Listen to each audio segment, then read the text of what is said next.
All right, welcome to the 18th Montgomery County Coaches Hall of Fame induction banquet.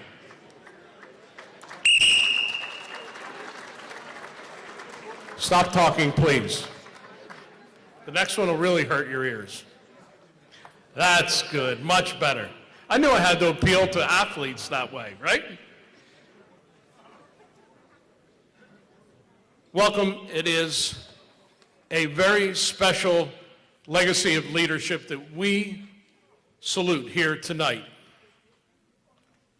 on this 18th induction ceremony.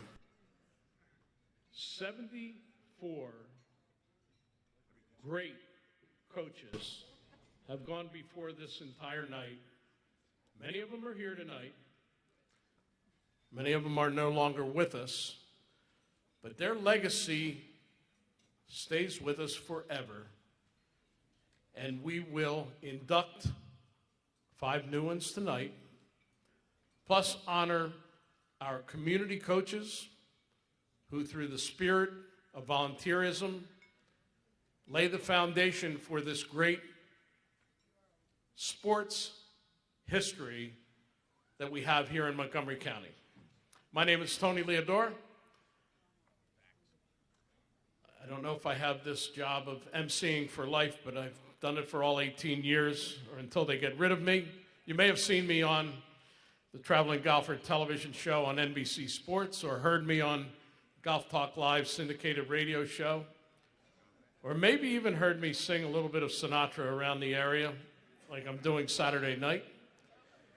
But tonight I do something from the heart that I enjoy more than anything else, and that is honoring this legacy of leadership here in Montgomery County. With that, I would like to introduce, first I want to remind you, please put your phones on silent so we have no interruptions. And I would like to introduce our head table, all of whom you will see later on through the evening. Starting from my far left, Vice President Tom Brady.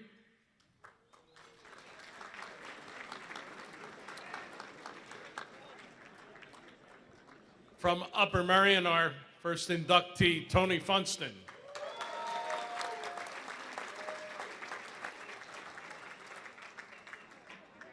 From Montgomery County Community College and just about any other place that bat meets ball in Montgomery County, Lou Lombardo.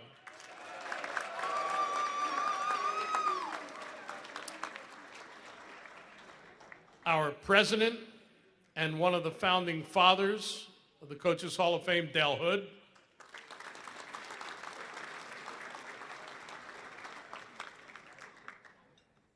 The man with 2 lives, Abington basketball, and somehow working some kind of crazy job in golf all these years out on San Diego. Pretty good gig. Jim Wilkinson.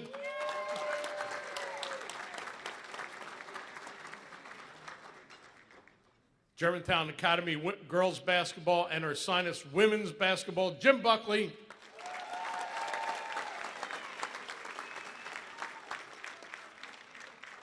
And our Vice President and Program Chairman, Jim Sarator.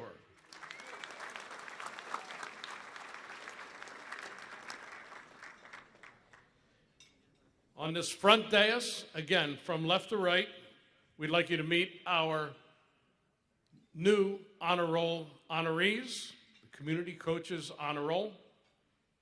Kevin Doherty.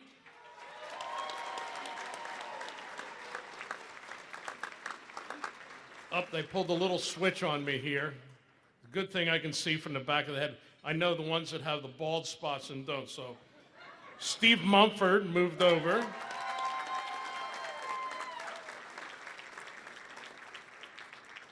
John Kennedy. And Bob Himmelreich.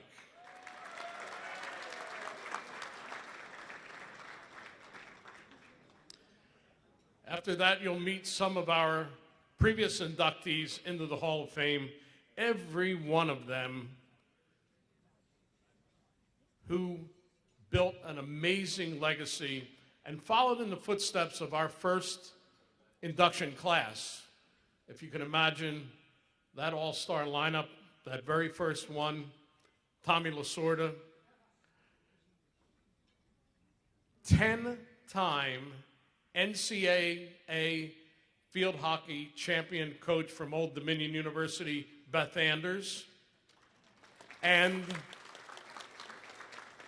at that time, the winningest coach in Pennsylvania high school basketball history, Hank Stofko. That was our first class, and that was really an all-star group. Well, guess what? It never lost any luster through the years, and I want to introduce the rest to you. Later on in the pretty renowned basketball history at Plymouth Whitemarsh High School, state champion coach Jim Donofrio, or Donofrio, whichever way you want to call it. Us old-timers called the old Al Donofrio tournament his dad in Conshohocken, but he goes by Jim Donofrio. Germantown Academy lacrosse and field hockey legend Ginny Hoffman.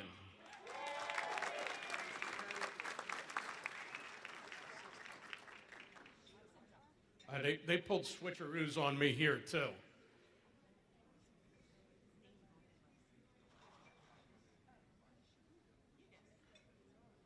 Bob Lawrence, yeah. Plymouth Whitemarsh Wrestling, Bob Lawrence.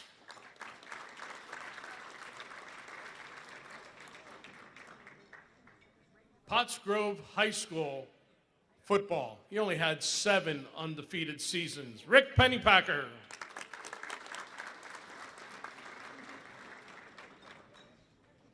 He's got over 600 wins, who knows, closing in on 700. Jenkintown High School girls basketball, Jim Romano.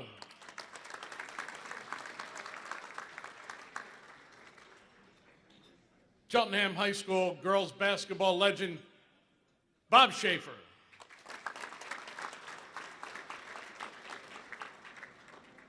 Norristown High School wrestling coach and now still assisting at Bethlehem Catholic, Steve Harner.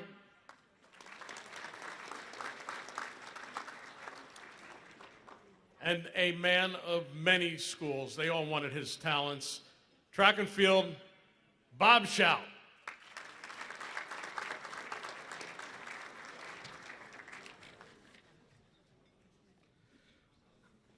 With that, we'd like to ask you up and just in from parts unknown, Bob Beal, Cheltenham track and field. Put him down the track end there. Bob, you were a lot faster when you were running. Must have been bad traffic. All right.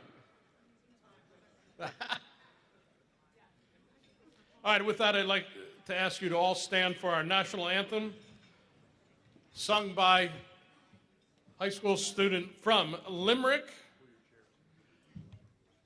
Olivia Bedell.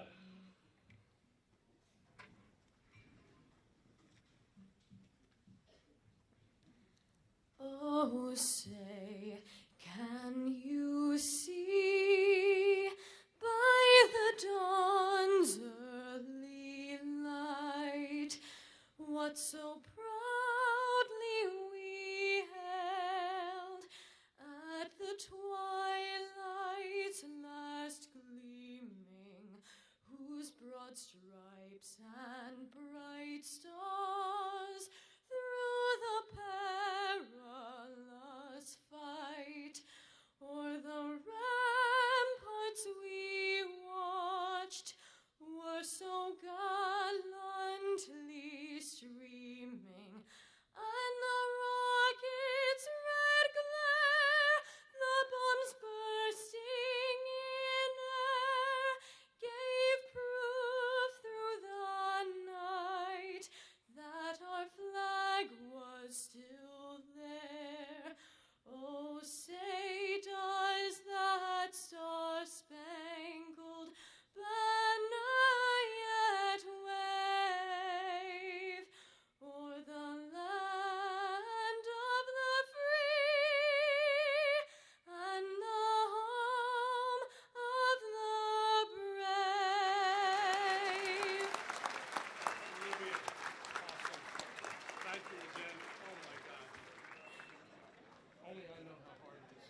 Wow, that was a grand slam home run, a 90-yard kickoff return, and a deep, deep three-point shot all at the same time. Olivia Bedell.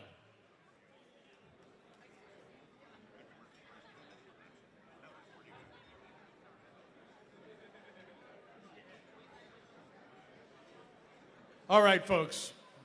I know that was exciting. Please stick with me here. Two more things. One, we'd like to have a moment of silence if we could.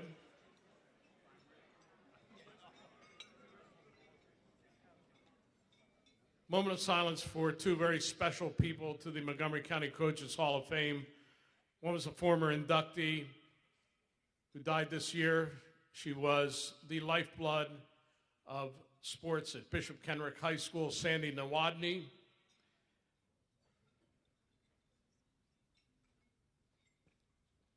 And also a guy who was close.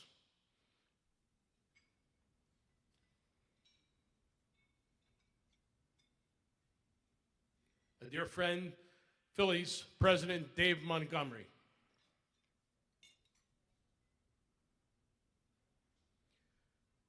Thank you. With that, I'd like to introduce our president, Dale Hood, for his official welcome.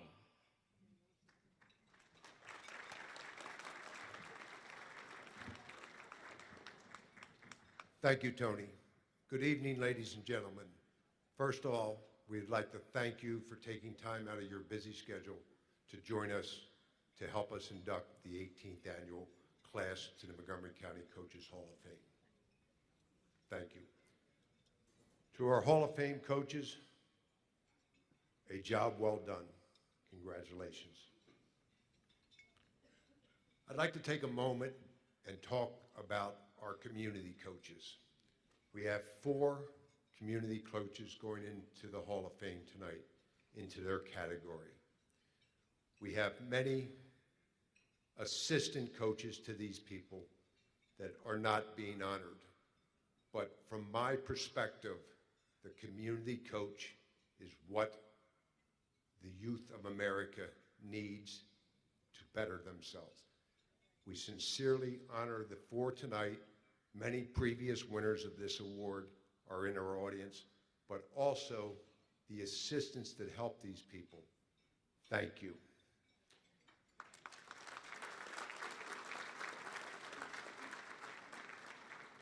In closing, I would be remiss if I didn't talk about the team that runs this organization. As you can imagine, we have had 18 very successful banquets, and it really is a team effort. At this time, I would ask all the team members of the Montgomery County Coaches Hall of Fame to please stand and take a bow.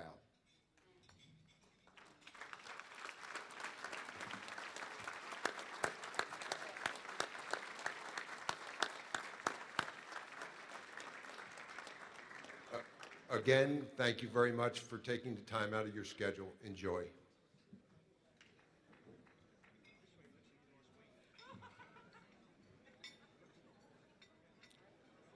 All right, folks, with that, I'd like to call on our board member and our longtime solicitor, Rick Tronsolini, for our invocation.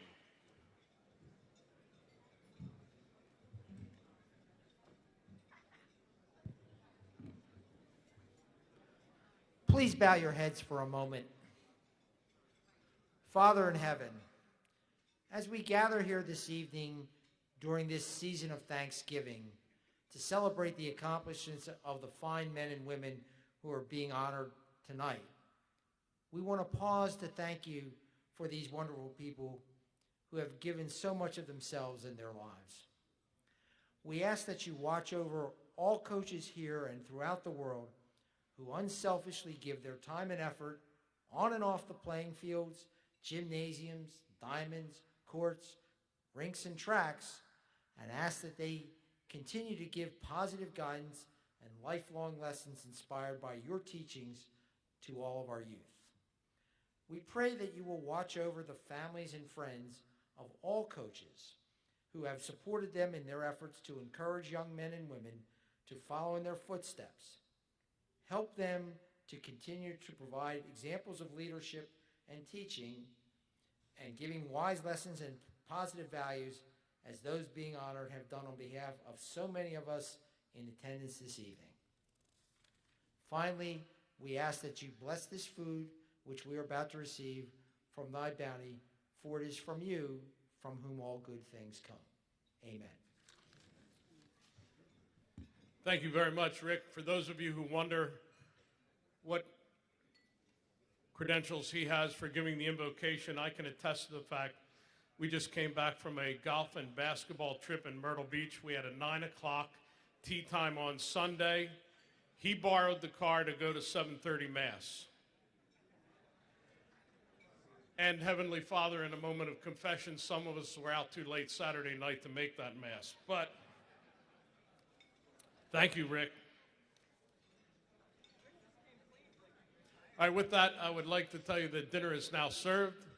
As we say in the Italian households, buon appetito. And we will talk to you a little bit more during dinner, and then, of course, during the celebration of our coaching legacy after. All right. Just wanted to introduce some of the people we have in the audience this evening.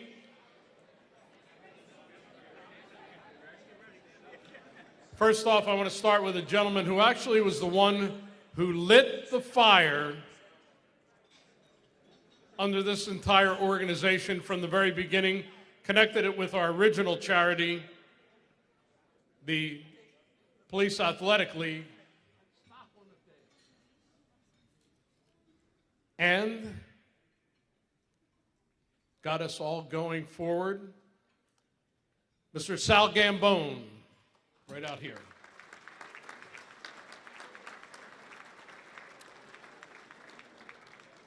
He's been coming to the banquet for many years. We all know him as an All-American running back at Penn State, then went on to the New York Jets. Blair Thomas. Where's Blair? Stand up. He's right back, right there in the back. He always sits in the back so he can run out in case he has to. He's still got the moves. From Norristown High, Temple University, Big Five Hall of Famer. He was always introduced this way. Big Jim Williams.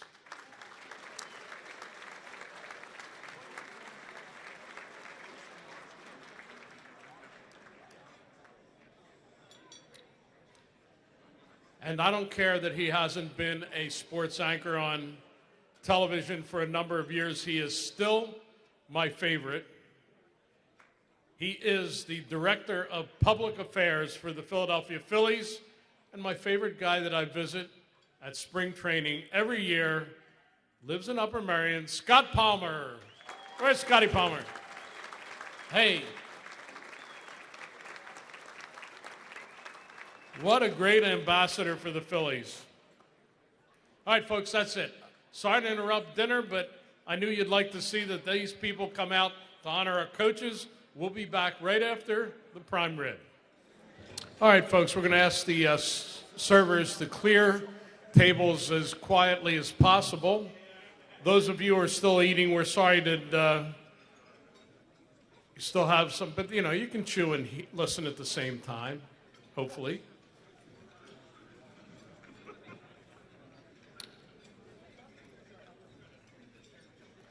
All right, a couple of important announcements. Most important, after the dinner, the bar will be open in the lobby.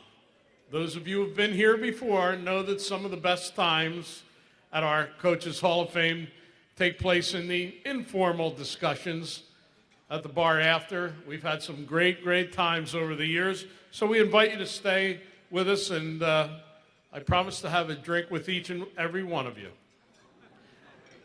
And then call Uber. I'd like a little bit of special recognition for the people. Dale recognized the advisory board who all work so hard on this all year long, and our officers. But some of the chairmen who take on extra duty at the time, our program chairman, Jim Serator. We invite you to read that program book. It's a wonderful collector's piece.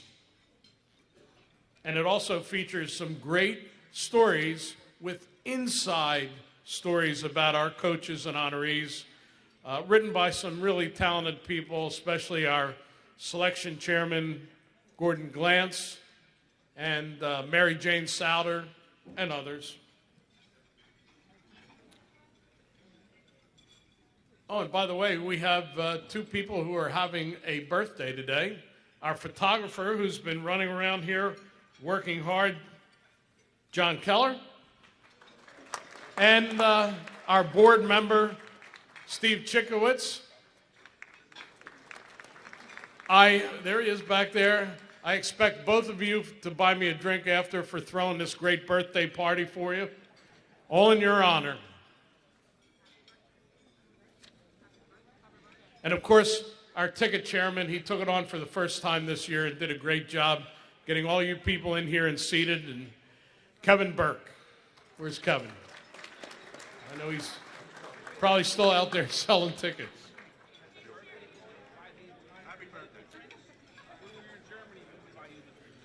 All right, with that, our raffle is concluded. I hope you all got your raffle tickets.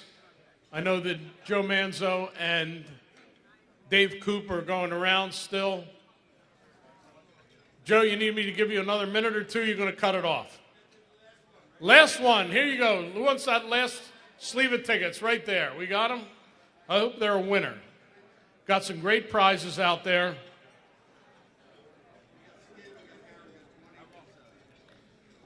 They're going to pull the winners and then give me a list of the numbers. I'll read them off. They will also have a list of those winners out at the front table there. And when we read them, the way it works, we've got all great prizes. First winner gets announced, go right out. Pick up your prize, take your pick of the entire table. And so on till all 11 prizes are given out. So they'll start pulling those numbers now, and they'll be back to me with the winning numbers right after this start of our banquet.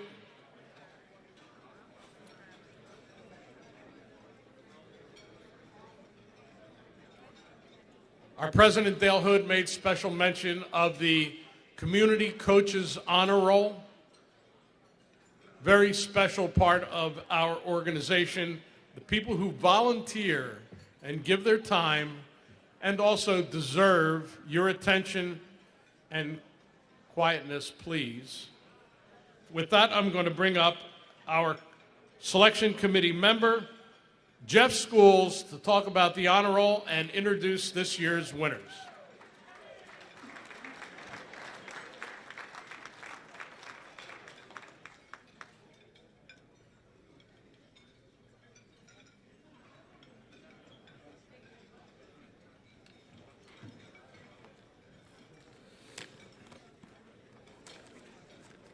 Thank you, Tony. The Community Honor Roll was a vision of founding father Jimmy Davis. It came about a few years after the first Hall of Fame class was inducted. The thought behind the idea was we not only induct the great Hall of Fame coaches, we also need to go out into our local communities in the county and find coaches who spend countless hours volunteering their time, teaching and forming the young athletes and getting them ready for the next level. These selfless coaches are ones who laid the groundwork and taught us the fundamentals of the game. With that said, we are always looking for resumes for community coaches. If you know anyone who fits the description, please get in touch with us. You can email, text, or call any member of the executive board or the advisory board.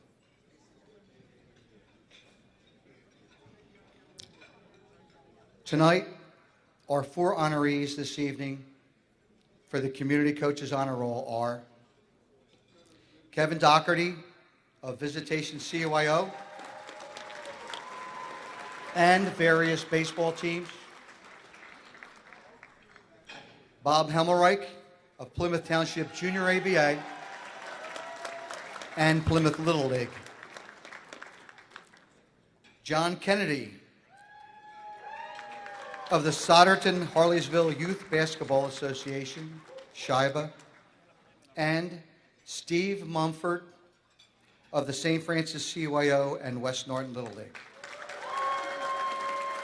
These honor roll coaches proudly join the Hall of Fame inductees as the class of 2019.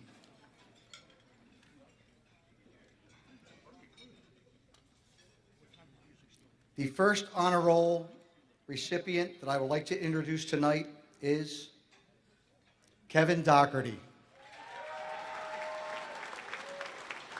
Kevin, by special request, is being escorted by Executive Board member and President Dale Hood.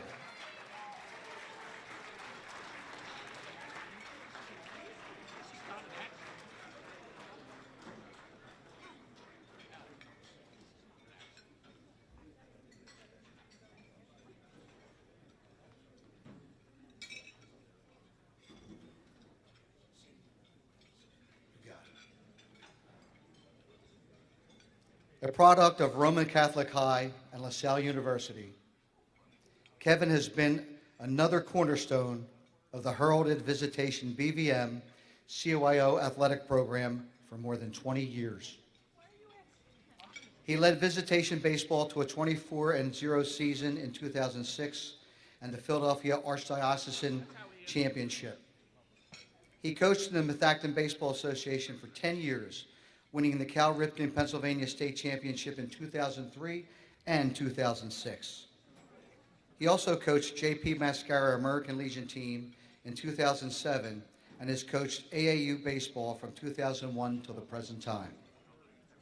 While baseball was his passion, Kevin also coached the Visitation basketball team from 1997 to 2006 and 2012 to present.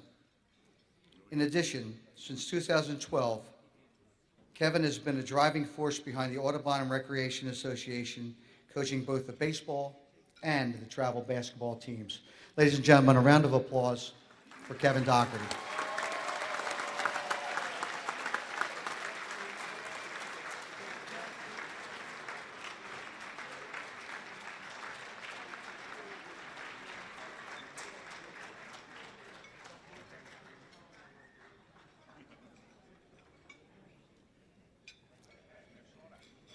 Next, being escorted by Dave Coop, is Bob Himmelreich.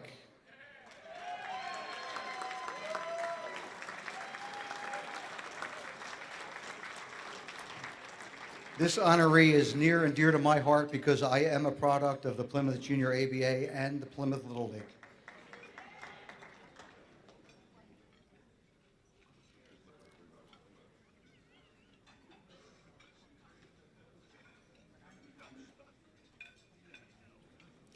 The Plymouth Junior ABA program, serving 425 boys and girls from Plymouth Township and surrounding communities, has gained legendary status among Pennsylvania's youth organizations.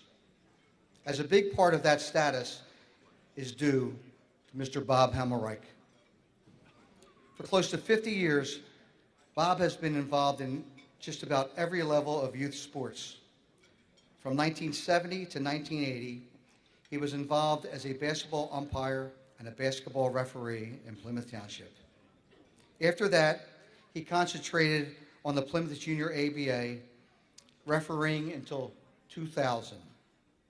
Bob then moved to the executive positions, serving as the executive board from 2015 to present, and then taking on the monumental task as president from 2010 until 2018.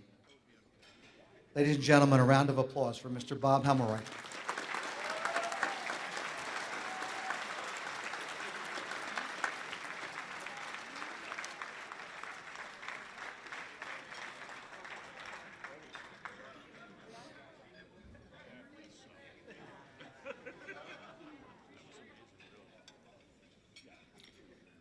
Next, I would like to introduce John Kennedy, escorted by Mike Toth.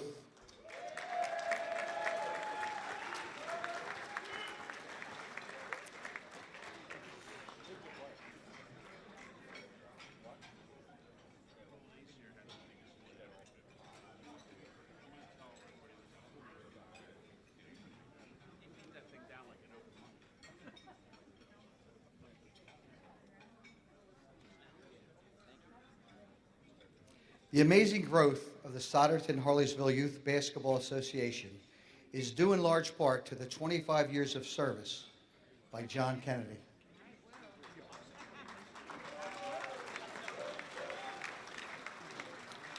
The Souderton-Harleysville Youth Basketball Association began in 1990 with approximately 50 to 75 boys ages 10 to 14. It has grown to include more than 1,000 boys and girls. Kennedy has held multiple positions in that time, including president, vice president, league commissioner, facilities commissioner, equipment coordinator, travel commissioner, and high school freshman coach. Shaiba has evolved during Kennedy's involvement and has added younger and older leagues for both boys and girls.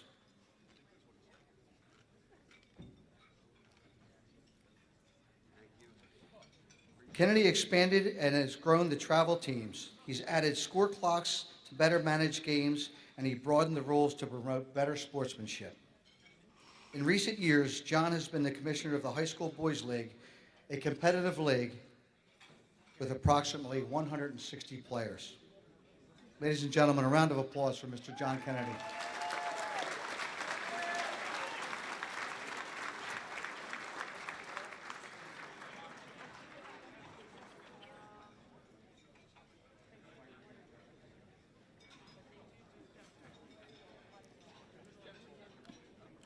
Our finer honor roll recipient, being escorted by Rick Tronsoletti, is Steve Mumford.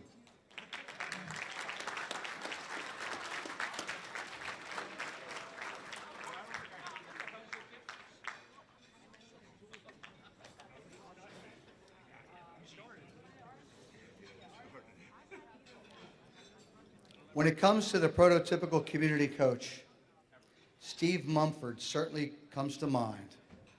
For more than 20 years, Steve has coached sports, especially baseball, for the West Norton Little League and the St. Francis CYO. During most of these seasons, he did not have any children playing on the teams. In addition, for more than 20 years, he has been on the board of directors for the West Norton Little League and now serves with people he once coached, who are parents of the current players. Mumford juggled all these duties while working a demanding schedule for more than 20 years as an instructor at Gwynedd Mercy College. His service as a teacher and coach is worthy of commendation. Ladies and gentlemen, round of applause for Mr. Steve Mumford.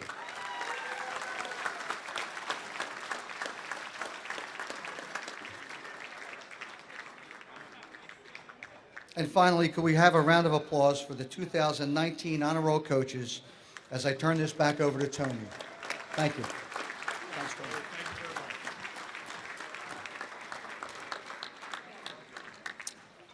Thank you very much, Jeff Schools. Great job in your rookie year as Honor Roll presenter.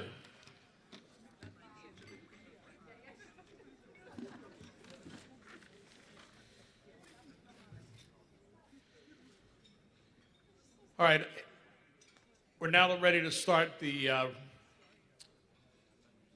portion of the program that goes into our special award, known as the Lifetime Achievement Award.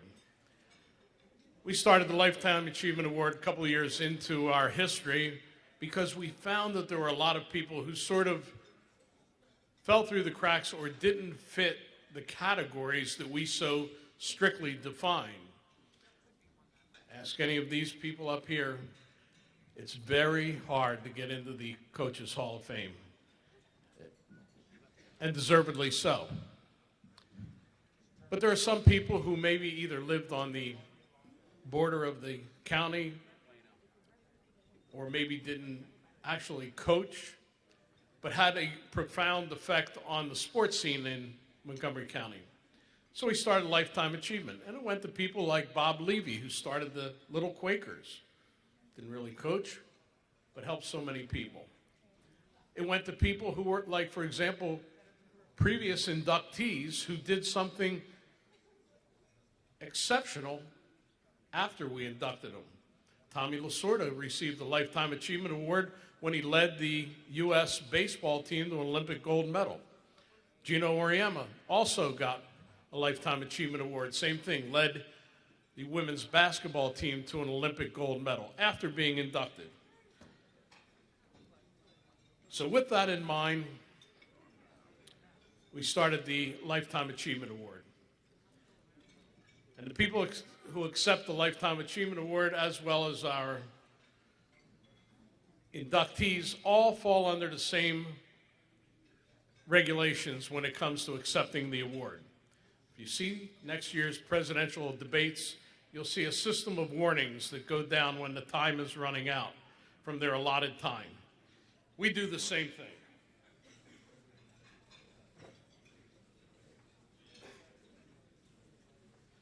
When they get close to the end of their time, we give them a little signal.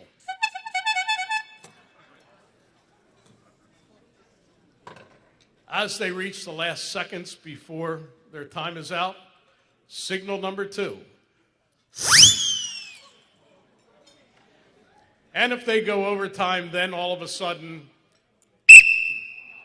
5-yard penalty, delay of game, and we give them the hook.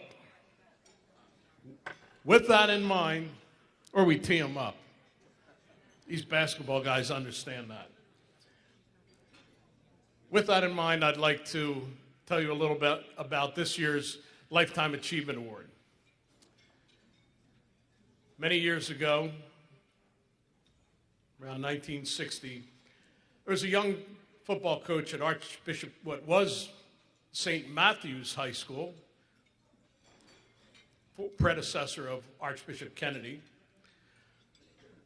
who had a profound effect on this little tiny school. Started their sports programs, rolled up his sleeves, coached anything he had to, girls basketball, baseball, whatever it was, even though he really was a football coach at heart, a very, very young one. And on a horrific night, summer night, during Hurricane Hazel, after finishing up a preseason practice, Charlie Heavey was about to head home. He was warned that the weather was too bad. He was offered a couch to sleep on,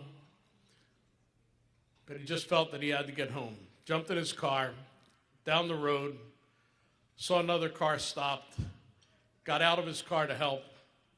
A downed wire was laying in a puddle. He stepped in it, was electrocuted. 38 years old. The area lost one of their most beloved coaches. Red McCarthy, the great sports editor for the Times-Herald, wrote a heartfelt column about Charlie Heavey the next day, and then followed it up with another one a month later when they did a testimonial dinner at Plymouth Country Club in the memory of him. He didn't coach long enough to get the records, compile the wins and losses, although he was a very winning coach, but not of the records of some of our inductees. However, one thing was undeniable. He may have died on that night. His spirit never left. And it never left the hearts of a group, a large group of former players and coaches who wanted to find a way for us to honor Charlie Heavey. He is the embodiment of a Lifetime Achievement Award because his contributions not only lasted through his short lifetime, but through the lifetimes of so many others. With that, I bring up a player who played for Charlie Heavey, class of 1950, also was an assistant coach with him at St. Matt's, and the last man to talk to him alive, asking him to stay at his house that night, Leah Wisniewski.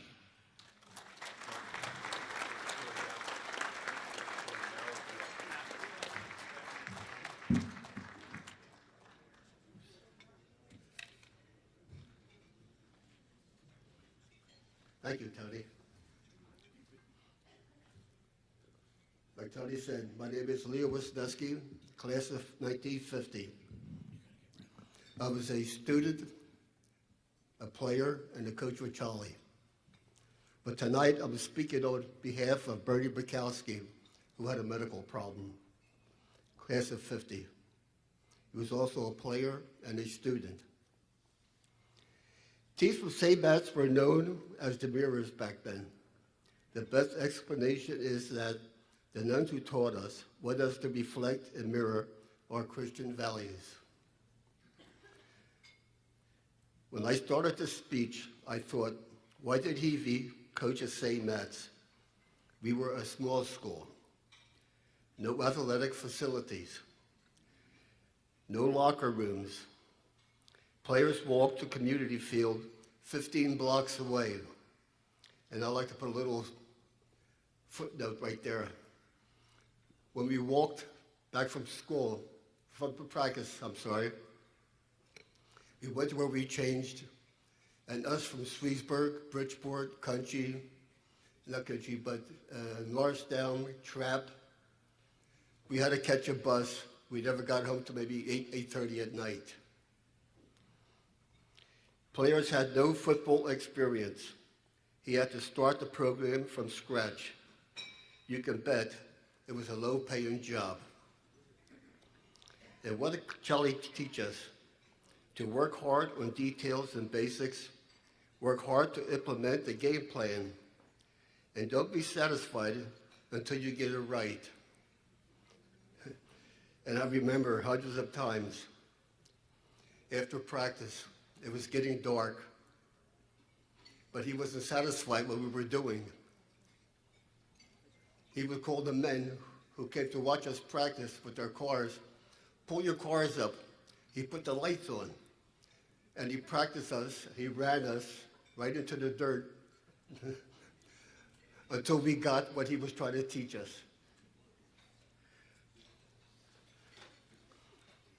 I remember it was never a shame to losing a game. Charlie Heavey coached 11 years of football. His record was 63 wins, 35 losses, and 6 touchdowns. Touchdowns, right, sure. Ties. We were 6-3-2 versus our hometown rivals, Conshohocken Bears. Our record against St. Pat's High School, our Norristown rival, was 9-1-1. Heavey also coached boys basketball for 12 seasons.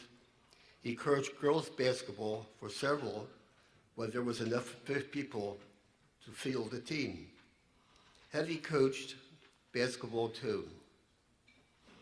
He made sure we were taken care of. He arranged for injured guys to go to University Penn to visit the trader. And a little footnote here. On a Monday morning, the nun would say to us, who's going to University of Penn? Who's hurt? Everybody picked their hands up. So out the door we went, limping. Now 3 hours later, we came back like nothing ever happened. The nun would pick up her hand. It's a miracle. He arranged for visits and workouts with college coaches. He drove his own players and guys from other teams to visit college. Charlie Heavey's greatest accomplishment was convincing us that he cared about us as players, as students, as young men who had great possibilities. This is why we care for him. But I don't think we realized how much he cared for us because we thought he was killing us on the field. I think it was after we got married, had children, working in factories or any offices, that we realized what he did for us. We became stronger. He made us stronger, and we knew how to handle things. I read a newspaper column recently about the importance of thanking teachers and coaches while we were alive.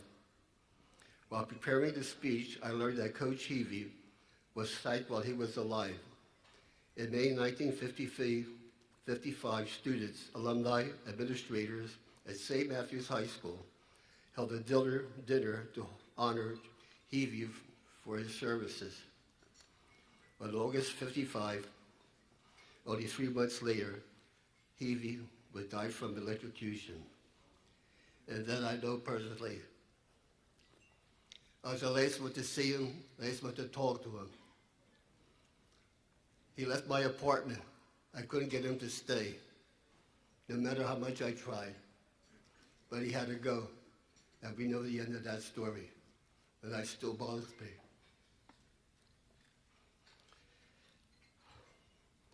He became to St. Matthews because he wanted to be a coach, and St. Matthews offered him the job. He took the job, he was good at it, and he loved it. He loved the players, he loved the game, he loved the strategy, he loved talking about the game, he loved coaching. So being honored for being a coach, for doing what he loved, would be tremendously gratifying for Charlie. He would be tremendously honored by this award and be included with his fellow coaches. Will all HE coaches please stand up? All the coaches, all the players, please stand up.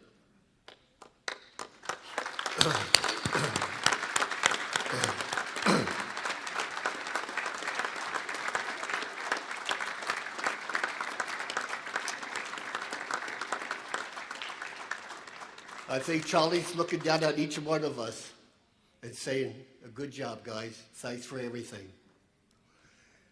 And it's not in the scripture, but I would like Dan Sheeting to stand up. Hey, Jan, where are you, Dan? If it wasn't for Dan, we wouldn't be here tonight. He took time out. His wonder his wife didn't throw him out of the house. I mean, he was always calling people up, trying to get things together, and he did a beautiful job. Thanks, Dan. Charlie?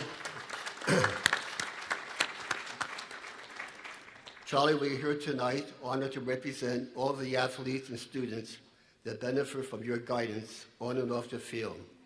You truly embodied the beliefs that the nuns and priests were trying to instill in us with the nickname mirrors. We are thankful to see you recognized for your peers. We are grateful for all that you did for us while you were alive. We try to live the lessons and examples that you taught us each day. And I would like to say, personally, I'm sure Charlie's doing the same thing, looking down at all the nominees tonight and saying, a good job, fellas. A job well done. Thank you. We're going to get a picture here with this.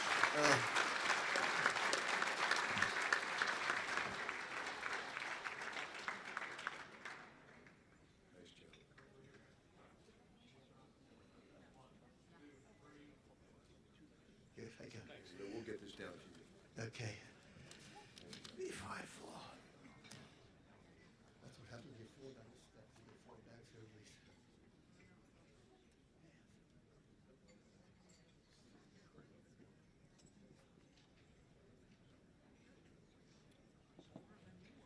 Thank you, Leo, for an inspirational speech there, and thank you to all the men of Heavey who are here this evening.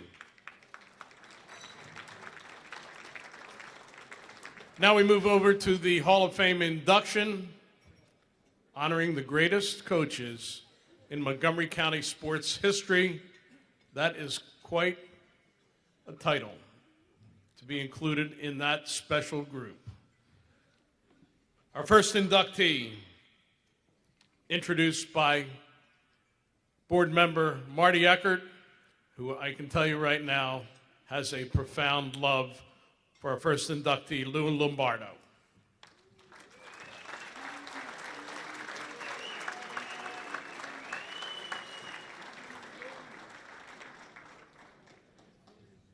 And the clock's going off on Marty.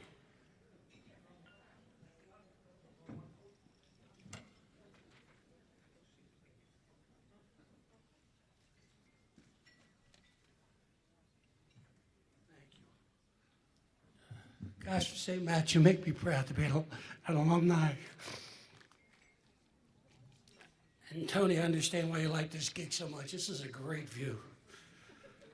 Good evening. Congratulations to all of this year's honorees. It is a privilege to introduce our next inductee, Lou Lombardo. Coaching at the junior community college level may be the most demanding, mainly because you only have the athlete for 2 years, and with no scholarships, no dorms, a limited area to recruit, or giving a second chance to a player who is not prepared to attend a four-year college. For 25 years as head coach, Lou made it an art form. From 1991, succeeding Hall of Fame coach Jim Randolph, to 2015, Coach Lombardo has sent 140 student athletes to four-year colleges to continue their baseball careers, their college education, and to graduate. In addition, Coach has greatly contributed to assistant athletes from Fort Washington Generals American Legion, which he started in 1976 and coached for 24 years, and continues to serve as general manager. He's the ultimate baseball guardian angel. Beyond the championships and the recognition and the accolades, continuing college advancement may be one of Coach Lombardo's greatest achievements. A leader, a mentor, a teacher, as well as a devoted coach to hundreds of former players. Quite a few are here in this room to honor him tonight.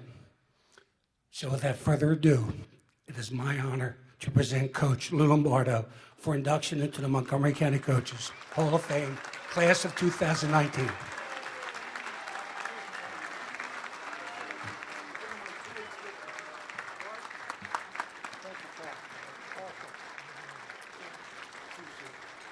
you don't mind, but I'm a man of props.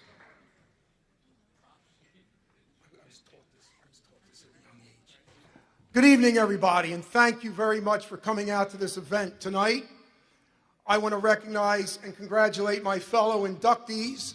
I want to thank the Hall of Fame Selection Committee for thinking of me and for selecting me, and I want to thank everybody who's here in the audience to recognize someone that they knew as a coach or a teammate, and I definitely want to recognize my family and all my former athletes, assistant coaches, and everyone who's here tonight.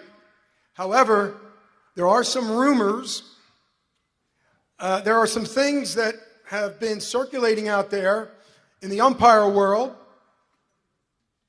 It is very important that I clear this up now.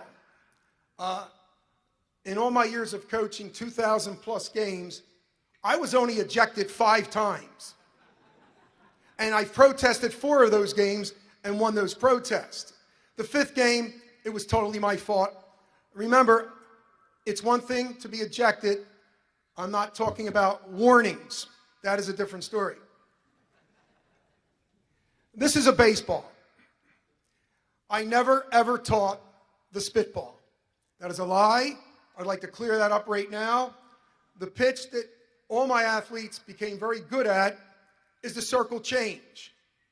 I could not help it if, when they were ready to throw such a pitch, they experienced advanced perspiration. But I never taught the spitball. As a coach, if you're a baseball coach, you have to have MacGyver skills. Anybody out there that has ever coached with me or played for me knows that the most important bit of equipment in order to be successful in baseball is duct tape. It was used for everything quite often, and I always kept it nearby. And let's just put it this way, it saved a lot of equipment, and it gave a lot of confidence to my athletes, especially those who never followed my rule, which was to always have a backup cup.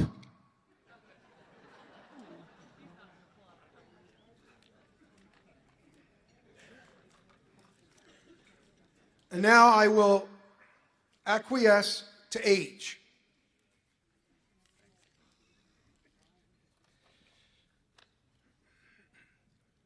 I'm very appreciative and humbled by this induction.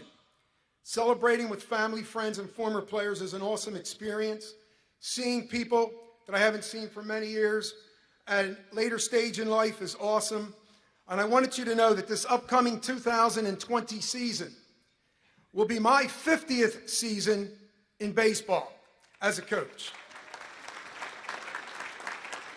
I will continue as the general manager of the Fort Washington Golden Generals, and I will be continuing as the bench coach, sometimes guru, of the Norgwen Packers of the men's semi-pro Twilight League.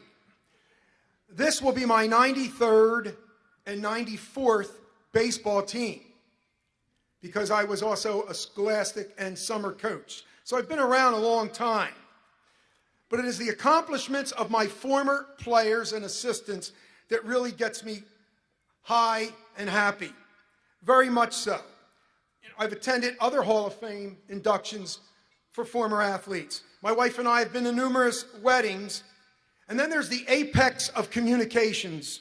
7 weeks ago, I get this call. Coach Lou, yo, how you doing? Coach, I wanted to call you. I will be the umpire behind home plate in Game 1 of the 2019 World Series. My 1998 MVP, Al Porter, and I'm very pleased because one of the things that I did on the side is teach my ball players how to umpire so they could generate a few funds. And to see somebody, Game 1, the head man, I was very proud.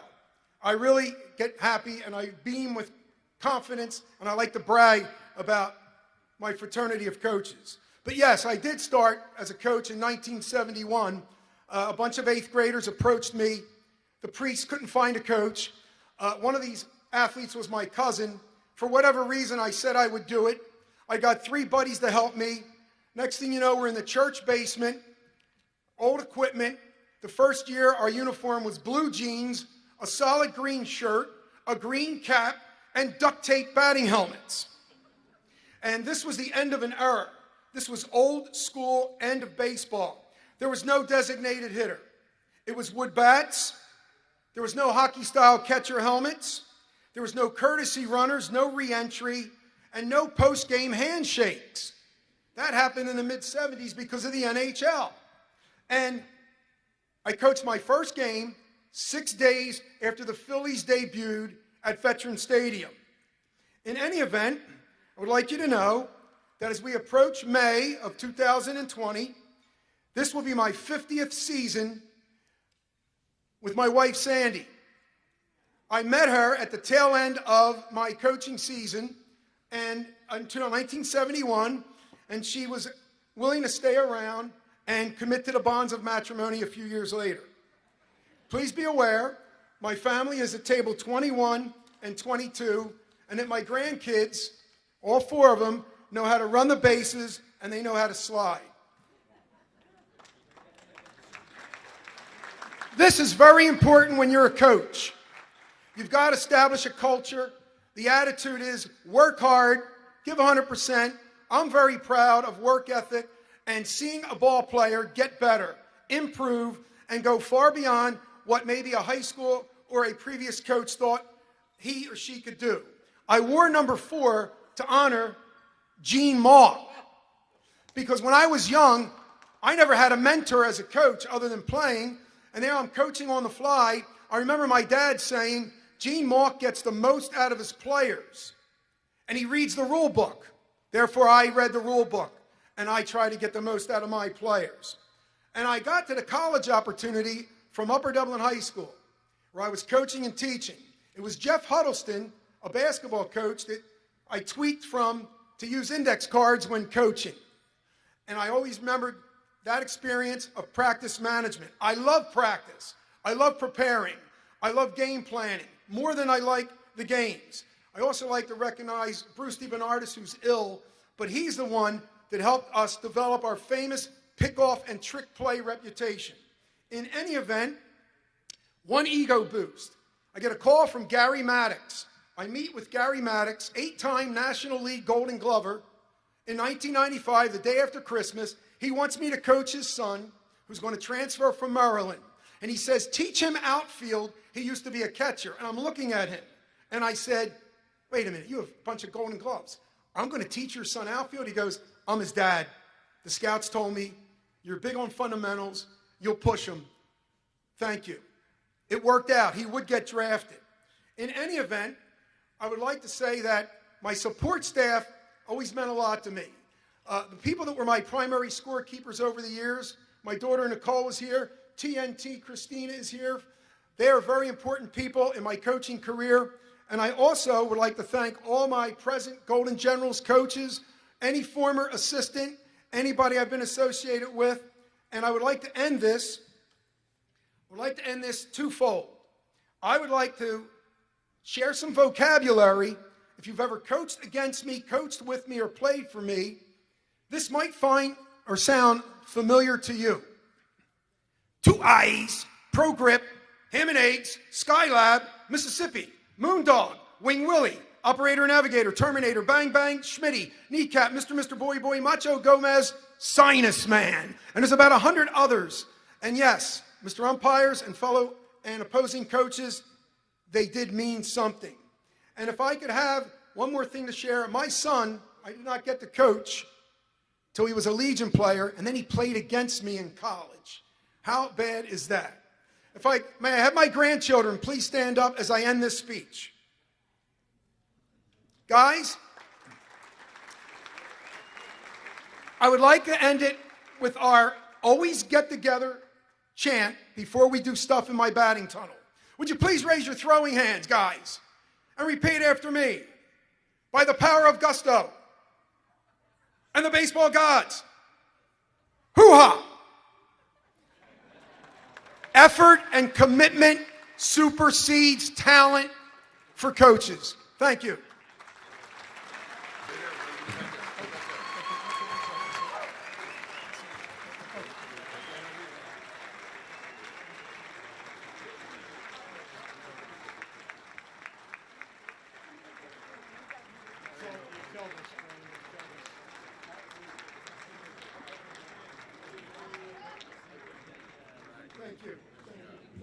All right, Lou, thank you for that spirited address there. We'll get that stuff later.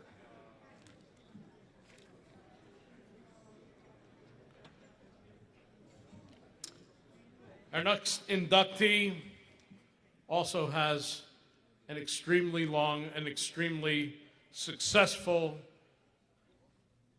history in basketball, and he will be introduced by our board member and also the selection committee chairman, Gordon Glantz, introducing Jim Buckley.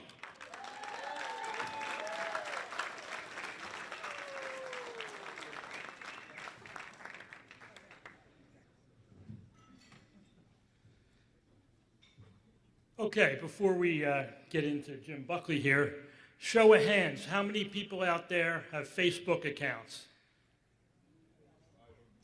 You don't have to be shy.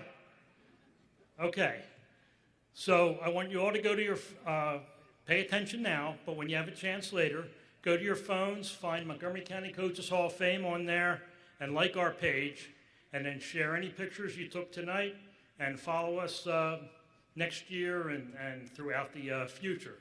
I assure you there is no Russian hackers on our page. We've checked it out, so it's all good. Okay, Jim Buckley. Long time ago, in a galaxy far, far away, there was a saying, play like a girl, or don't play like a girl, or stop playing like a girl. Had a different meaning back then. Now we know it is a little different. It has a more positive meaning.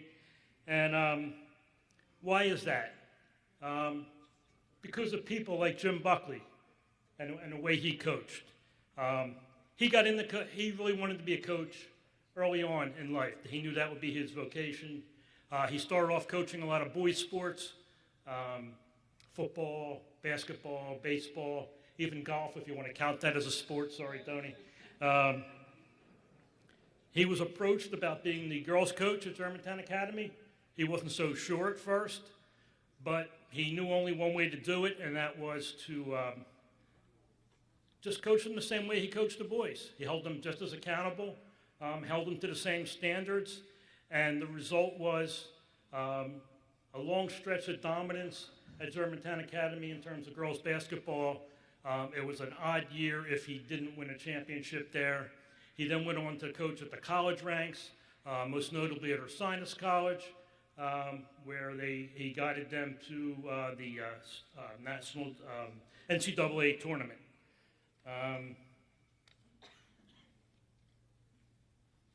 So now, Jim is still coaching. It's 55 years later. He's a volunteer assistant at Episcopal Academy, still with girls. And if you probably paid him, instead of being a volunteer, to coach with boys, I have a feeling he'd tell you no. He is that committed to coaching girls' athletics. So I'm going to bring Jim up here in a minute, but it's just between us, he's afraid he's going to be boring. So I assured Jim that boring is the new cool. So, without further ado, Jim Buckley.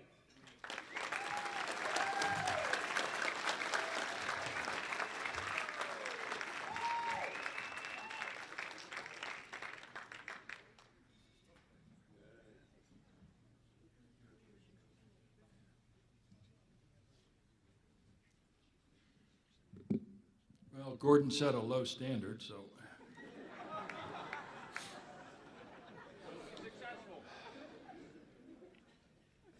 Thank you for that. Thank you to the selection committee for this honor. It was very surprising to me when I got it. In fact, I had my wife Barbara read the letter to make sure I was reading it correctly. I also want to congratulate our fellow inductees here for their distinguished careers. It's a pleasure to see old friends again and talk about and probably lie about lots of stories that we've had from the past. But I think it's important that we understand that none of this is done in a vacuum, that there are a lot of people who have helped, certainly me, during my career, either colleagues, mentors, most importantly, the student athletes, and some are here tonight, and I appreciate that, because they're the ones that this is all about. It's not about coaches, it's about kids and what you can provide for them. So I've had people ask me, how many wins do you have? I usually answer 0. I never won a game in my life, never scored a basket. It's all about the kids. It's all what they did. And so I've really had a great opportunity to follow that dream for 5 centuries, my God, 5 decades. Sometimes it feels like 5 centuries. More importantly, I'd really like to share this award with my family, who have been so supportive. A lot of sacrifice takes place on the part of a family when you have a coach who has, some weird hours and practice times, demands that take them away from the family. So, for all of my family, those that are here and those that aren't, I'm truly appreciative for that. As my son said to me at a softball game this fall, if you don't have family, you don't have anything. Agreed. One thing that I've been able to do since 1964 is to follow my dream, my passion to work with young people in athletics, also in academics, starting with boys in any number of sports at any number of levels. I've been able to coach at the elementary, the middle, the high school, and the college level. That has only helped to give me more breadth in my career, learn more about coaching, learn more about kids, and I'm truly appreciative of that. I'm appreciative of Germantown Academy, of University of Sciences, Bryn Mawr College, Ursinus College, and now Episcopal Academy for allowing me to follow this dream. I don't know when it's going to stop. I thought it was just stopping last year. And so my family had a nice little retirement party for me. And gave me a nice gift, a lovely clock. When I told them that I was coaching again this year, they wanted the clock back. They're not getting it. In my senior yearbook, the writers, the editors, put a quotation next to each picture of each senior. And I guess it was supposed to be associated with that person. And I never really thought too much about it until I really got into coaching seriously. But mine was, played not for gain, but for sport. Play not for gain, but for sport. That's what I've tried to do. Thank you.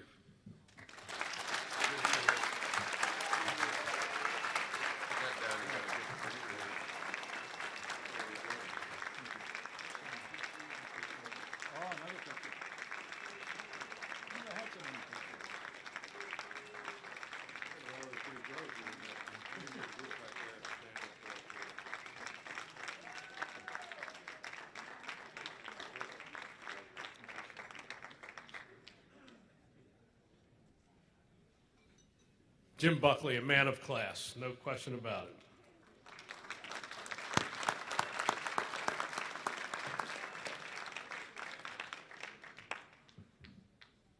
Our next inductee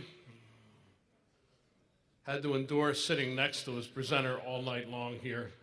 So I guess they're both prepared and ready to go. Our Vice President Tom Brady presenting Tony Funston.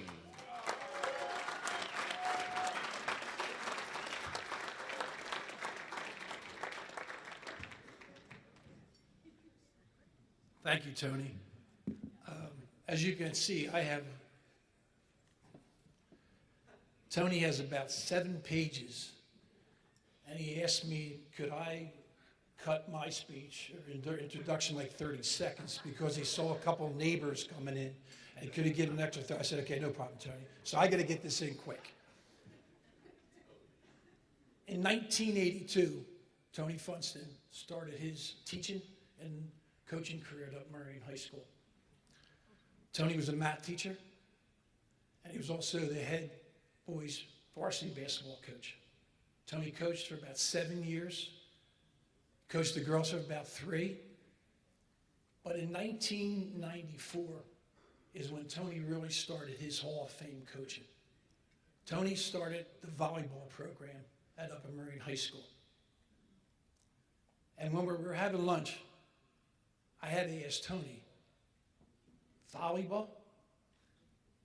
He was a gym rat, played basketball. And he told me, point blank, he put his finger in my face, and he said, Tom, the one and the only reason I started that club is because I wanted to coach my daughter, Laura. Laura played for 4 years. His other daughter, Paul, played for 4 years also. 26 years later, Tony's still coaching, and he still has one of the top programs in the state of Pennsylvania. Tony Funston is just not a good coach. Tony Funston is a good husband, he's a good father, he's a good grandfather, and he's a good friend. Tony Funston is just one damn good person. And it's my honor to introduce him to the 2019 Montgomery County Coaches Hall of Fame. Upper Murray's own and my long-lost twin brother, Tony Funston.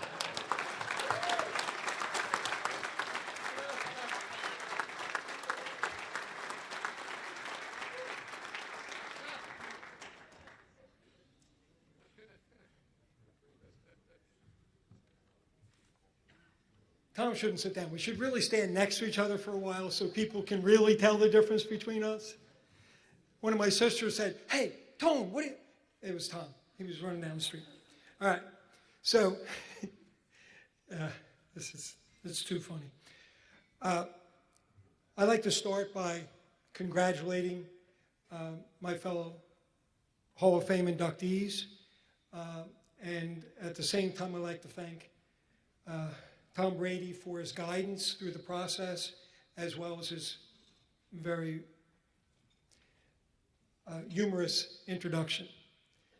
I also want to thank Mary Jane for all the beautiful things she wrote in the program about me. I hope you read them. Some of them are even true. I'm grateful to see so many of my friends here, and colleagues and coaches and family, but I am saddened just for a moment because some very important people could not be here because they've passed. And that would be my father and my mother, a brother and a sister, my in-laws, a brother-in-law, and John Stone, who, as an athletic director at Upper Merion, helped me start the volleyball program. I wish they could see me now. What I see before me is my family and my extended family. My family, my wife Diane, my inspiration and my best friend. We raised 3 wonderful children together who married 3 wonderful people, and they've given us 5 wonderful grandchildren with a 6th one on the way. So we know we're blessed and certainly very fortunate. Then I see 4 of my brothers and sisters, same table with 5 of my volleyball coaching friends, and now I can see them in the back, some other my friends here. There's a rumor out, I think it was on Twitter, that said that if you didn't come to the banquet for Tony Funston, then you don't get sticky buns this year. Now, I don't know how that got on there, but you know, an awful lot of people came. Everyone who got invited came, so sticky buns for everybody, that's for sure. Sorry, it's an inside joke. I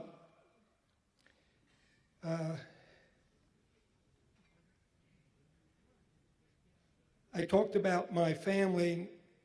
Now I want to talk about my extended family. My extended family is almost entirely made up of coaches. And when I think of coaching, I think of relationships, whether it's player coach, coach to coach, coach to athletic director, even coach to referee. I've made some great relationships over the years. It's been wonderful. I mentioned John Stone. I worked with John Stone as the athletic director. I had the pleasure to work with Earl Burnham as well, and the current athletic director, Rob Devers. They've been wonderful, along with the longtime principal, Jonathan Bauer. They've both supported and encouraged me throughout my tenure, so thank you very much. Some of those relationships formed have evolved in some rather unusual ways. Here with me tonight, I have childhood friends,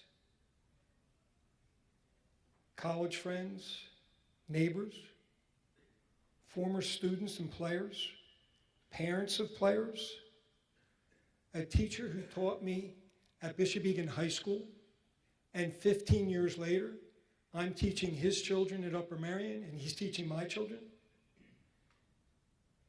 There's a coach here that was my assistant, then I was his assistant. There's a coach here that was once my assistant and became my principal. And those relationships just go on and on and on.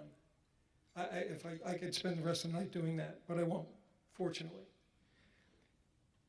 I want to thank the players who played for me at Upper Merion. I could always count on them to willingly do whatever it takes to be successful. Volleyball is a game of interdependence, and the skills developed and the lessons learned playing volleyball transfer beautifully into the 21st century. The coaches I coach with, I have such respect for. They really don't know how much effect they've had upon me. But I'm going to try to thank them now. There's a Pennsylvania Hall of Fame coach, Joe Boland, who started me in CYO volleyball and mentored me through my development to this very time and place, a place I never could have reached without his continued guidance and support. Jim Haney taught me never to back down. That's Southwest Philly. Mark Clark I was his mentor, his Yoda, and then he beats me on his way to a state championship 3 years ago. Terry Malloy started the middle school volleyball program in Upper Merion, and for the last 21 years, he's been my coach at the middle school. And he's got a better volleyball record than I do. And Tim Storty, my current assistant, who, he just keeps me sane.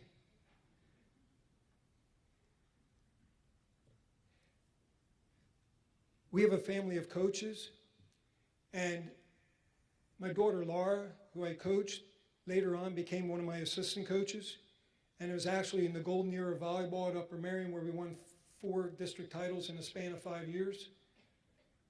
My daughter Paula, who is now also a volleyball coach, was a very integral part of our very first district title. Earl knows it was his first year in the program. We ended up going back to Pittsburgh, his place. And my son Morgan, who recently, a couple years ago, won a state championship in girls basketball at Upper Dublin. One more state championship than I have. But I'm inspired by his coaching integrity. This is my personal Coaches Hall of Fame. I want to thank my family for all the sacrifices they made so that I could be successful at this very, very difficult but tremendously rewarding profession. I never would have made this, never would have been selected for the Hall of Fame if it wasn't for the success of the volleyball program. 748 wins in 26 seasons speaks for itself. Who would have ever guessed that? I started a sport at Upper Merion so that my daughter would have a place to play, and 26 years later, I'd be standing in front of you here and now. One last thing. If there was a Hall of Fame for wives of coaches in the Hall of Fame, my wife Diane would be in it.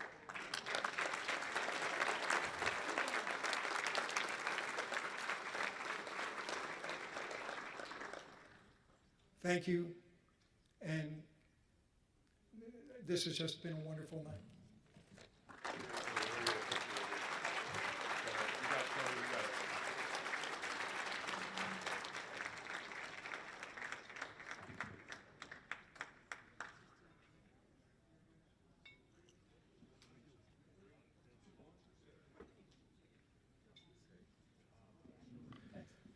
All right, time to give away some prizes. We've got the winning raffle numbers right here. Here's the way it works. There's 11 prizes out there. I'm going to slowly read off the numbers. If you hear your number, go out, you get first pick of the prizes. If you're talking and don't hear your number, snooze, you lose.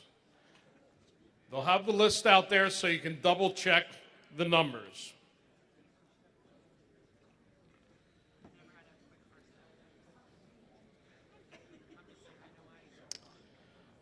Okay, first number, 377-9480.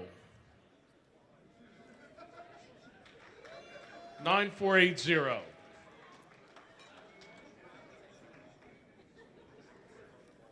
Second number, 377-9720.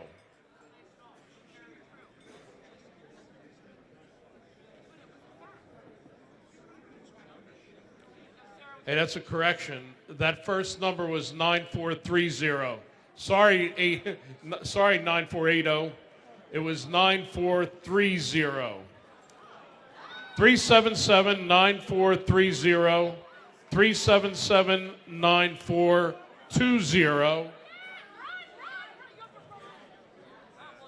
377-9606.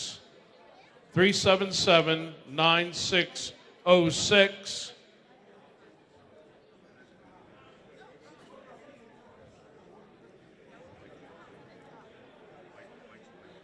Next one, red. They were all blue tickets. Red ticket, 734-050. 734-050, red ticket. Another red ticket, 733-975. I assume everybody that's talking were the ones who were too cheap to buy a ticket, so they don't really care. But hopefully they'll stop so these people can hear their number called.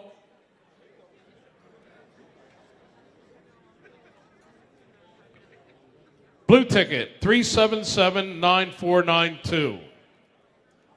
377-9492. Another blue ticket, 377-9505. 377-9505. Hang with us here. We only have 5 more to go. 5 more to go. Hang in there so these people can hear their numbers. 377-9496. 377-9496. Red ticket, 733-986. Red ticket, 733-986. All right, 3 more to go. Hang in, folks. Red ticket, 734-008. 734-008. 2 more. Blue ticket, 377-9599. 377-9599. And the final number, blue ticket, 377-9594. 377-9594. There are winning tickets right outside the door. Pick up your prizes. For those that helped our cause by buying some raffle tickets, we really thank you. And we thank all the people who donated the prizes.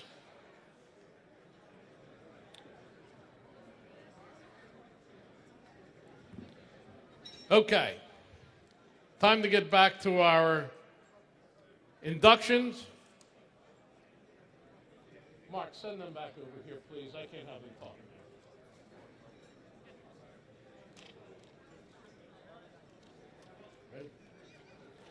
All right, folks, if you can take your seats, please. That table in the middle there, we need the people seated and stop, please. Please.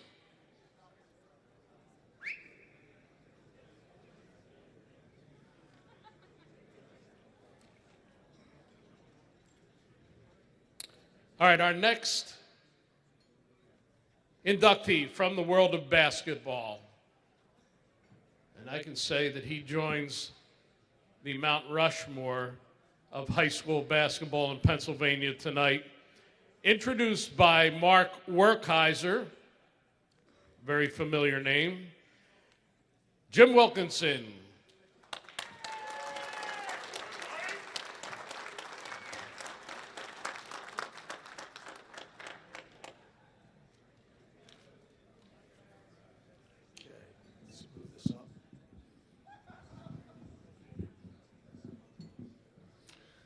Thank you and good evening. It's often said that in order to be a good coach, you have to be a good teacher. Jim Wilkinson's life work and passion has been coaching and teaching. And after 60 years, that's 60,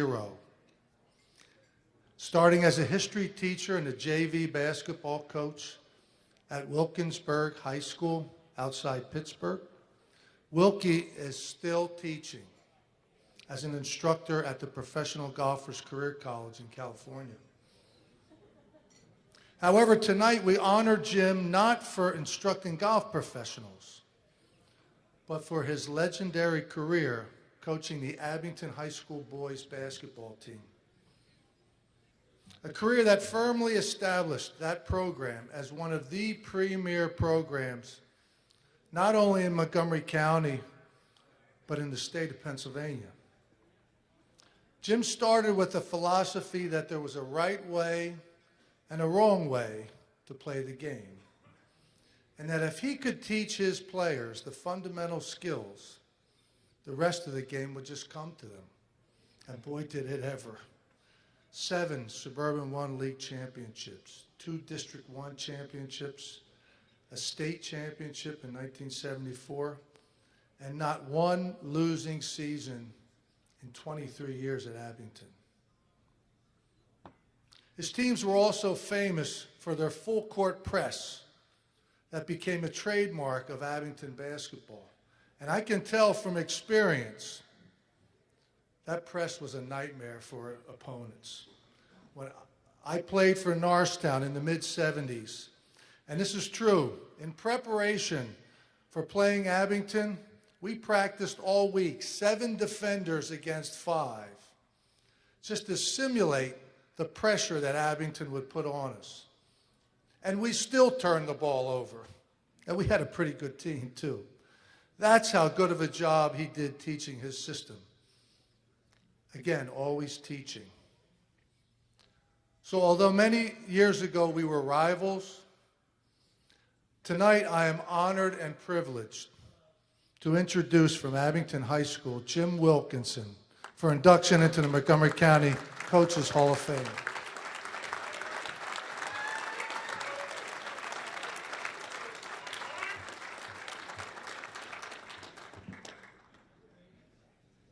Thank you, Mark. Tony sent me an email last week underlining the fact that acceptance speeches had to be in 7 minutes, with no exception. I don't know whether the people out in the audience know this or not, but in 1954, Dr. Roger Bannister was the first human to run a mile under 4 minutes. So tonight I'll attempt to cover 50 years of Abington basketball in 7. I need to cut closely to the chase because 7 minutes is not very long. And I want to focus on the 2 best decisions that I ever made in my life. The best decision I ever made in my life was to ask my wife to marry me. And this May, we will celebrate our 60th wedding anniversary.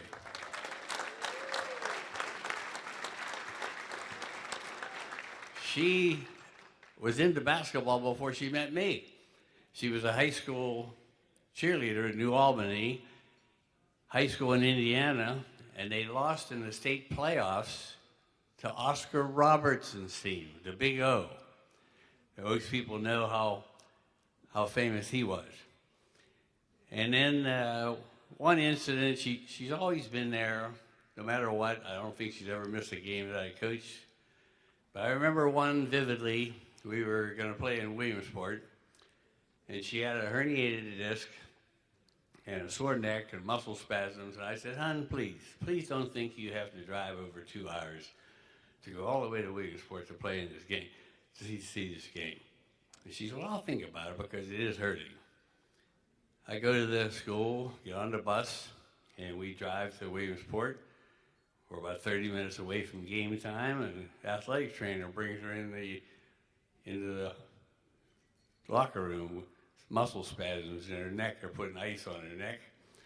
And I said, "Hon, I thought I told you didn't really have to come to this game." She said, "There's no way I'm missing this game." That's the kind of wife that I had all the time. The second best decision that I ever made was to accept the job at Abington High School.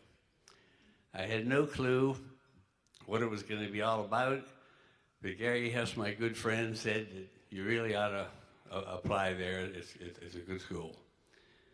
So I thought about it, and I thought, well, I got to leave my parents, my brothers, my family, everybody, and go somewhere I don't even know. But my wife and I decided to do it. Got a U-Haul truck, jumped in the U-Haul truck with my daughter Julie. Sandy was in a car behind me, following with Christy.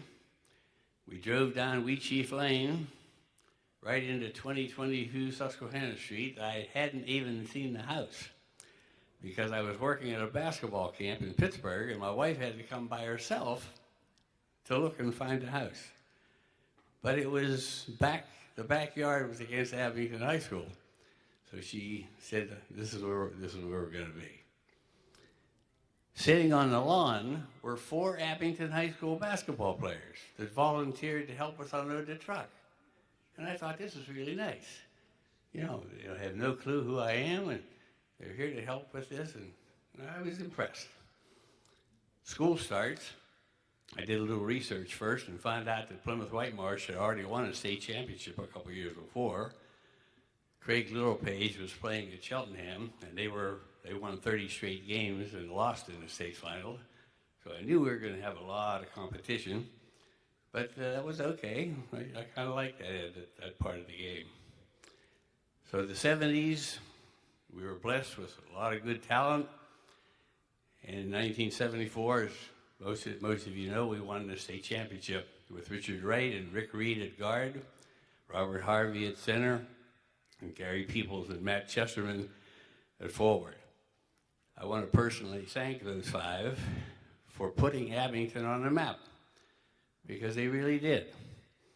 And in '75, when we went back and lost in the state final, we were firmly entrenched on that map.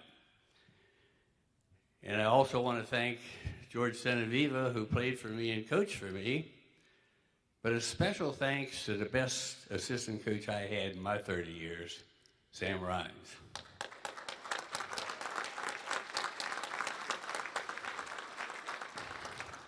Then we were blessed with Howard Burrell and Robert Heath, Darrell Vaughn, Lewis Roberts, players like that. How in the world can you lose with players like that? So we were very successful, and they continued the great tradition, I thought, of Abington basketball. And then my daughter asked me to come back with her for her reunion, her high school reunion, and I found out that Charles Grassi was going to be the new head coach. I was impressed immediately, and I knew that Abington was going to be in good hands.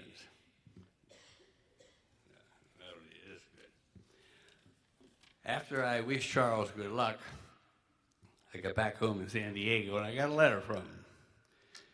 And I wanted to read portions of this letter to show you how rich the tradition and the family is at Abington. When I found out, this is from Charles, when I found out that I was going to be the head coach at Abington, it was like a dream come true. I mean to teach and coach at the very same high school that I attended. My sister attended. My brother attended. My aunts, uncles, cousins, and friends attended. To be honest, it was a little emotional. It makes me think about the great tradition that we have as a community. It makes me think about all the players before me and also the coaches that laid the foundation for this program to succeed. And he put especially Coach Wilkinson. Coach, I can say this with my chest out and my head held up high. Anyway, Coach Wilk, you are definitely a major reason that I became a coach. I got to see the way, the many lives that you impacted and touched in a wonderful way. I will always be grateful for the life lessons you taught me through basketball and the type of influence you had not just on our community, but to every person that you talked to. Thanks for just being you. And I wanted to tell you that I'll never treasure that letter. It meant a lot to me. And fast forward to today. Today, Charles is here with me.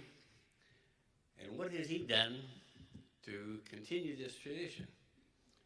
In case you didn't know it, he's won 7 straight Suburban 1 championships. He's won 4 out of 5 district championships in a league that plays basketball the way it's supposed to be played. So Charles, I can say with my chest out and my head held up high, I am proud that I coached you, and I'm proud of you and all the young men that came tonight. And I think that was 6 minutes and 58 seconds. So with that, I say good night. Jimmy, that was great. Give me a little picture here.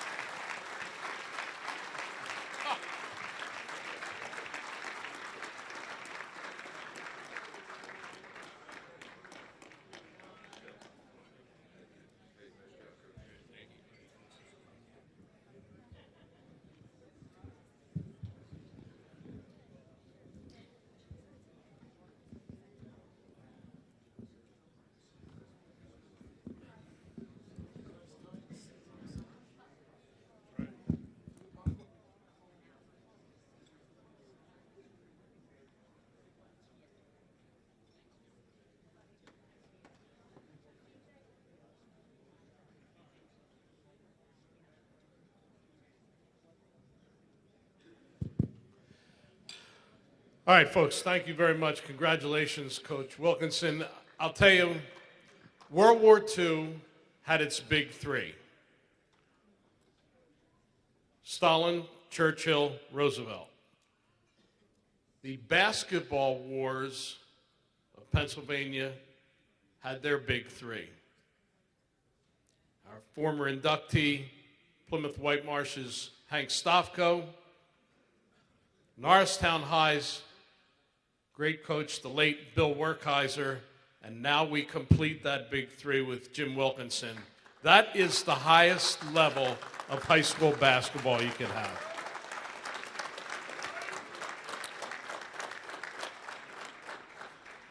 I'm proud to have seen all of those coaches coach and their teams play, and I loved every minute of it. And he said the truest thing in the world, because they all play the game the way it's supposed to be played. All right. Our final inductee is a history-making event, because in the past, we have had people who could not be here to accept. And awards have been accepted by their children. For the first time ever, we're going to have an award accepted by a grandchild, and in a very, very special way for a very special woman. Field hockey and lacrosse pioneer and record breaker Ann Sage, and she's going to be presented by our board member, Mike Toth.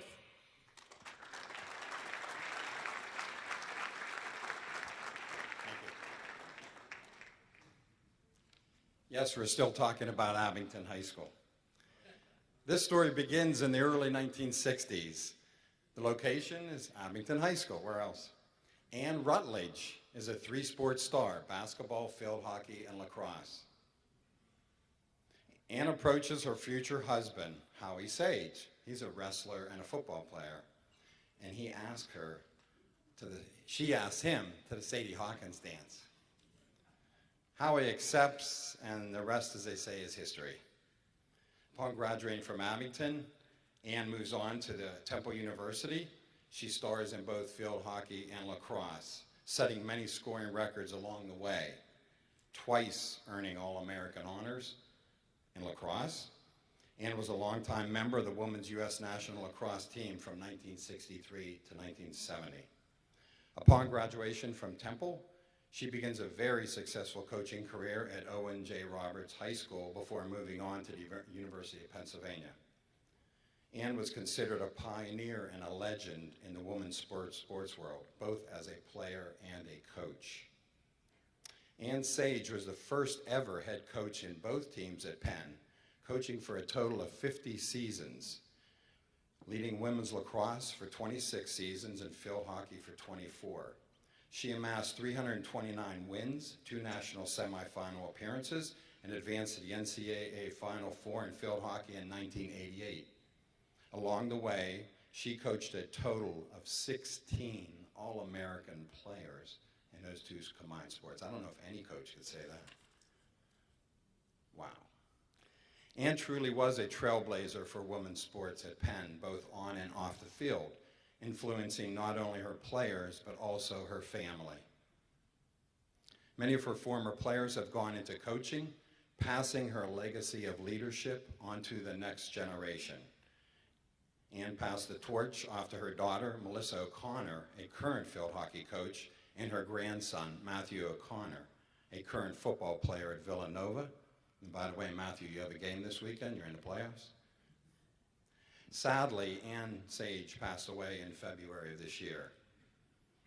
But I am so proud to announce that for the first time ever, we have a grandchild accepting on behalf of the Hall of Fame inductee, truly exemplifying the organization's motto, a legacy of leadership. At this time, it is my pleasure to present Ann Sage's grandson, Matthew O'Connor.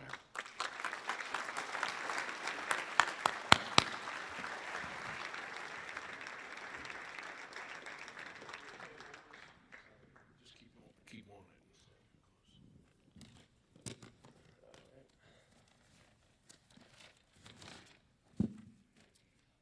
Thank you to the Montgomery County Coaches Hall of Fame Selection Committee for honoring my grandmother, Ann Sage, tonight. She would have been thrilled to be inducted with all the honorees, especially Jim Wilkinson from Abington, her high school alma mater. Before I begin, I would like to thank my sisters, Sage, Grace, and Claire, and my mom, who played for her at Penn, for their help in writing this speech. They're actually in Florida right now for a field hockey tournament. I am here tonight with my grandfather, Howard Sage, my dad, Will, my cousins, Karen and Dane, Mr. and Mrs. Pearson, and Julie Staver, one of her former players. Ann Sage, known by most everyone as Sage, she was Gigi to me and my three sisters.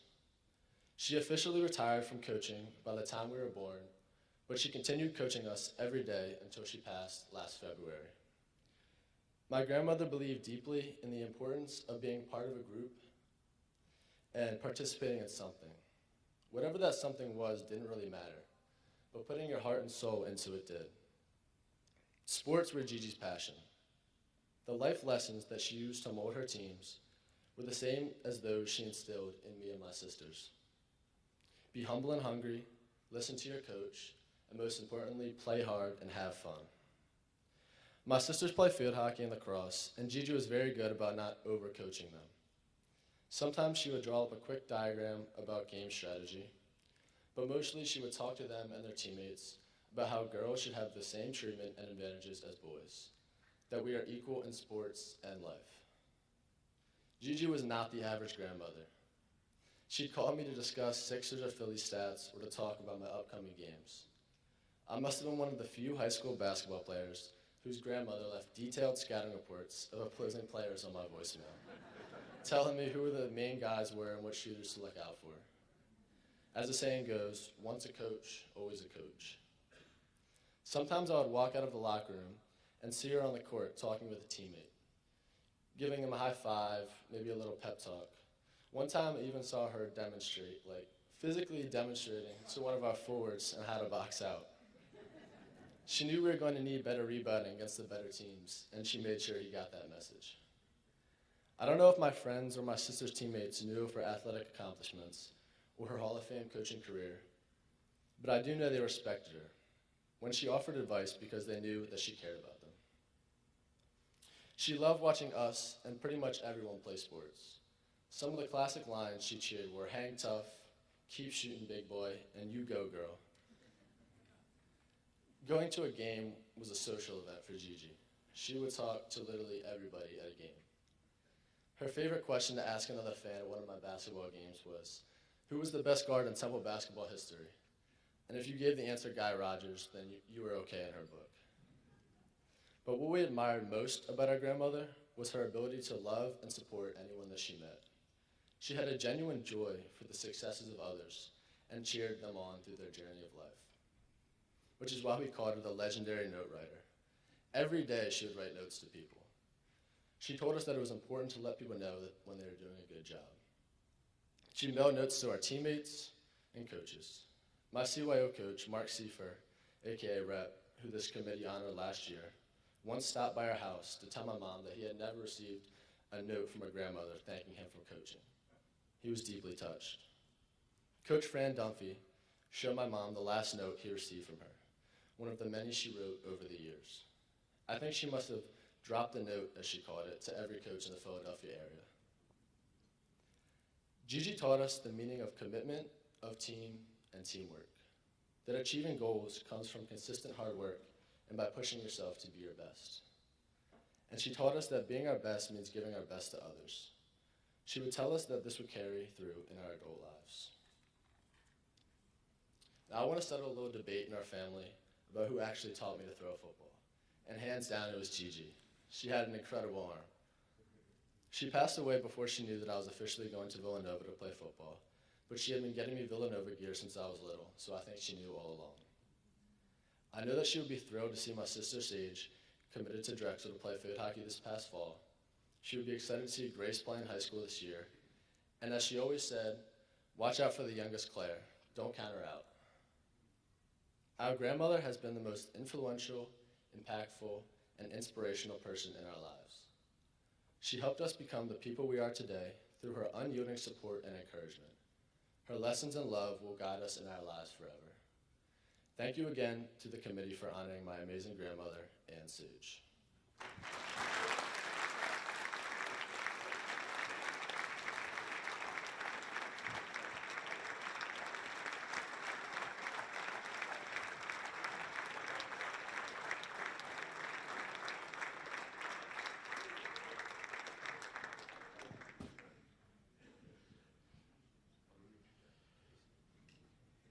What an awesome job there. He's a quarterback at Villanova. He's a Merit Scholarship winner.